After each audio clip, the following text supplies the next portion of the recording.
Hello there, guys. I am coming to you in a format that I am not used to, I'm not comfortable with, but I feel like God is asking me to do what I'm about to do. I've never done videos on Facebook until I started as a market partner with Monet, and even that is like really stretching my limits. But I am not here to talk about shampoo or skincare or wellness products. I am here to talk to you about one of my struggles.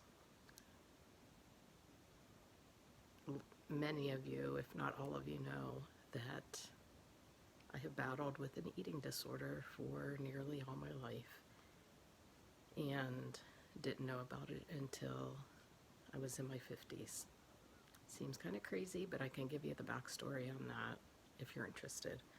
But anyway, I have been serving in Celebrate Recovery for the last 5 years, going on 6 years probably. I'm in recovery for 7.5 years from the eating disorder, and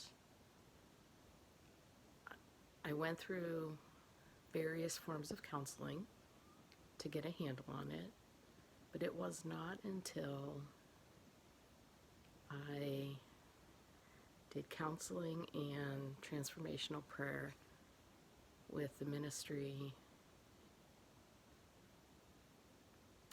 Why is it not coming to me? New Heart Living.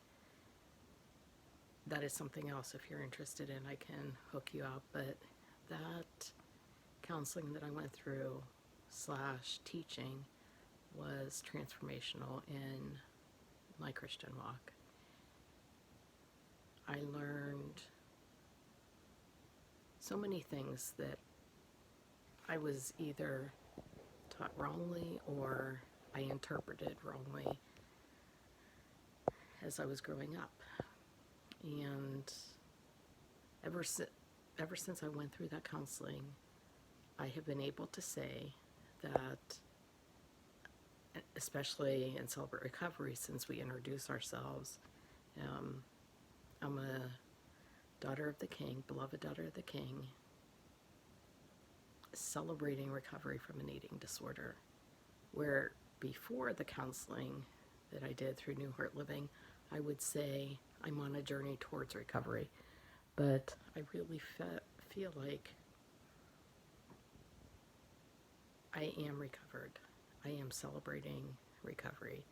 So when I hit patches like I've been going through the last few days of not relapse, but just hard times in my thought life,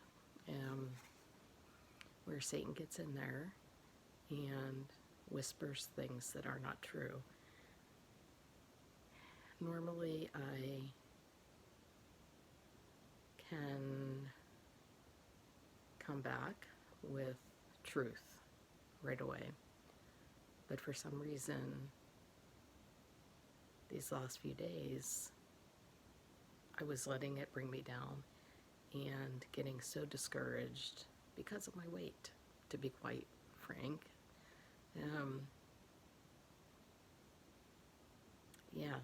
I have been thinking that people, just people, may be judging me when I say that I'm in recovery or that I am recovered from an eating disorder, thinking, no, you're not. Look at all the weight you've gained.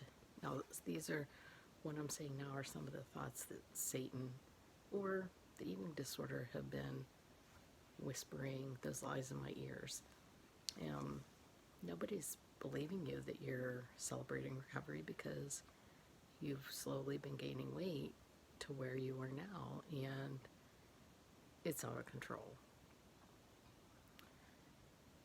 I could sit here and try to give excuses and reasons why there's been the weight gain, but one thing I know in my thought life and in my struggles is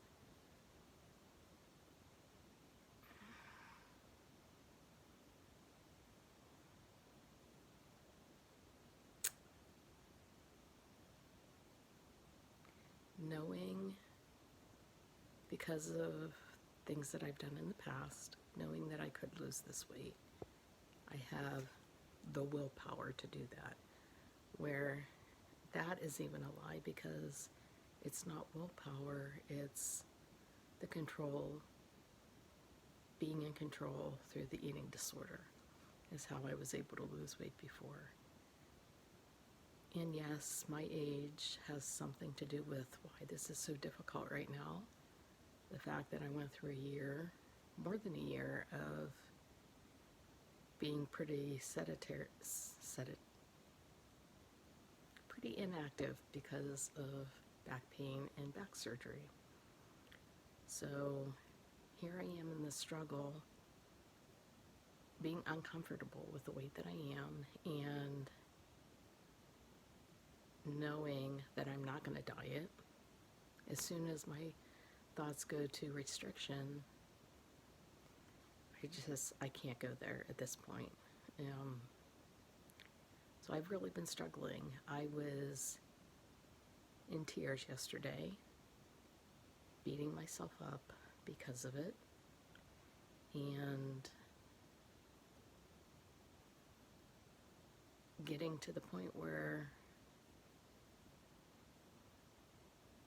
feeling unworthy to serve as a leader in Celebrate Recovery because I'm struggling. And you're going to recognize all these as the lies from Satan, that because I struggle does not mean I'm a failure. It means I'm human, and all the more reason for me to rely on the strength of Christ. So all that to say, and I'm hoping that this will encourage somebody, I am going to share a YouTube link in the comments of this video, but I watched a sermon today from Louie, Giglio. This is somebody I have randomly watched over the last few years, and every sermon, for some reason or another, I posted one recently, has really been speaking to me. This one that I listened to today was on fear, and giving fear our attention. Once we give fear our attention, then we are overwhelmed and consumed with fear. And I don't feel like this struggle that I'm going through is fear, but I have definitely been giving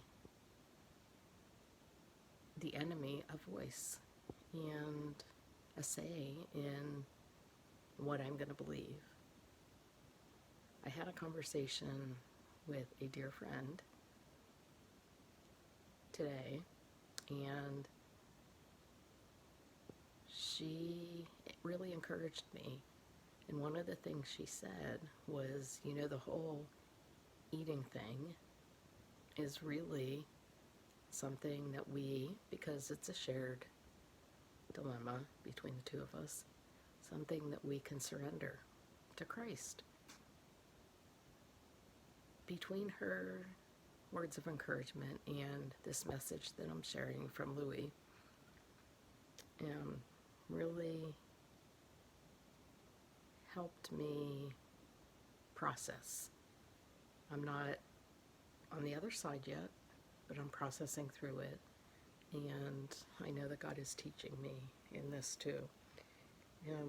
The scripture that Louie uses is 1 Kings chapter 19, talking about Elijah and the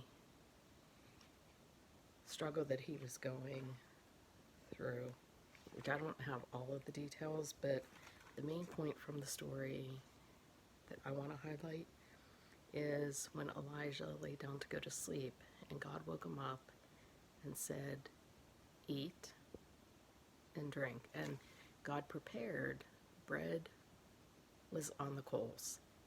God had prepared that for Elijah and prepared the water in the vessel. Elijah got up, ate, got strength, and it happened again the next night where God woke him up and said, get up, eat, and drink, and God provided for him. So my point is, or my thinking in this is, God cares about what we eat or don't eat, and he is providing. If he's providing what I am consuming, I can totally trust him in the nourishing of my body and not obsess over the weight. Surrendering to Christ and giving it to him, giving him my health, my thoughts, my weight, giving it all to him. Louie also went to Proverbs 4:22. I'm sorry that I'm looking down and reading. There's instructions for me to give attention to God's voice and what he is saying to me.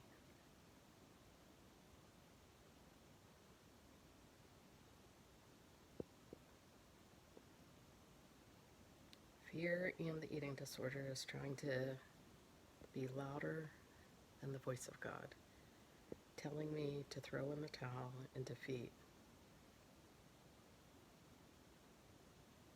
I am trusting God and doing what he has called me to do, and that is serve and celebrate recovery. Until he tells me it's time to step down, I am going to remain in my purpose of walking beside other women who are struggling.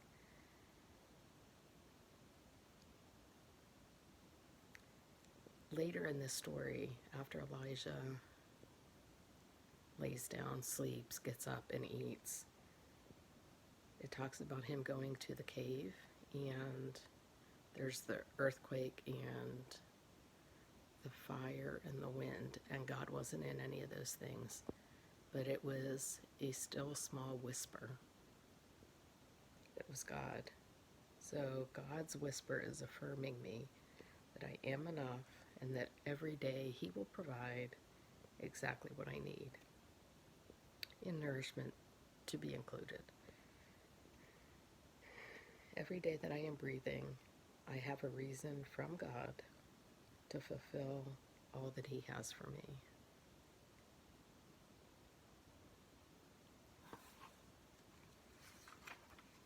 And this last thing,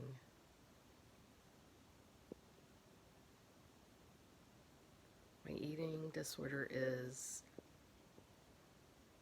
like I said, whispering those lies to me, asking me to retreat, to give up, to throw in the towel, that I'm not going to make it. I, in turn, am not believing it. I am not buying that narrative anymore. I have, in the past, listened to it, fell for it, ended up in a pit of despair and depression for far too long, and it stops here. I'm a child, a daughter of the King, and I'm fulfilling the purpose that he has for me. So, like I said, I hope this encourages somebody. If you are struggling with eating disorder kinds of things, or anything, I am here. I am willing to listen, wanting to listen, and to walk beside you. If you would like more information on anything that I talked about today, I would be thrilled to have a conversation with you, with no judgment, and just encouragement. Just, I want to walk beside you,